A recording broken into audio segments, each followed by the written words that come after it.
Nors Tibeto medicina nuo seno garsėja tiesiog stebuklingomis galiomis, apie vieną vaistų rūšį iš rytų pasaulis sužinojo ir ėmė intensyviai domėtis po Atėnų olimpiados, kurioje Kinijos sportininkai netikėtai susižėrė daugiau nei 30 aukso medalių.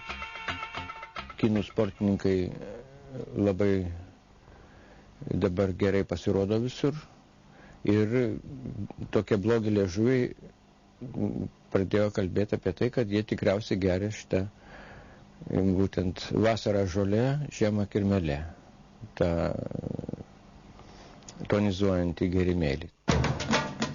Tonizuojantis gėrimėlis, kurį Donatas Butkus vadina vasarą žolė, žiemą kirmelė, gaminamas iš šių sudžiūvusius kirminus primenančių gyvių, šliaužiojančių Tibeto kalnų pašlaitėse.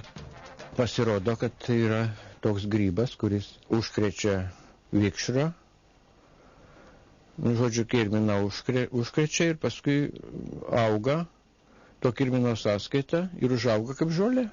Ir išbarstosi sporas ir toliau kitus kirminus užkrečia ir taip toliau, ir taip vystosi. Renka būtent tą kirminą kartu su to grybu. Ir štai va čia ir kirminas, ir grybelis tas, kuris panašus į žolę, ir tas visas kompleksas veikia labai tonizuojančiai ir įeina į tibetiečių receptus nuo senovės. O čia tas vikšras, o čia tas grybas, kuris užaugo ilgas ir atrodo kaip žolė.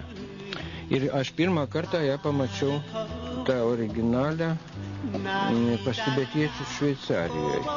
Džiovinti Tibeto kirminai padeda siekti ne tik stulbinančių sportinių rezultatų.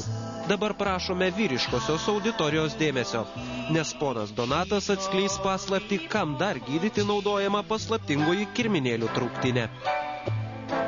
Impotencija.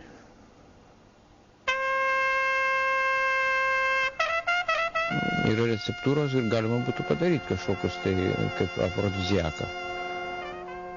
Tokio tipo, Viagros tipo vaistą. Aš sakiau, aš niekam nieko nepasakoju. Kaip mes darom 3/9 arba kokį nors stumbrinę, tai va, vietoj stumbražolės įmeta tą vasarą žolė, žiemą kirmelę.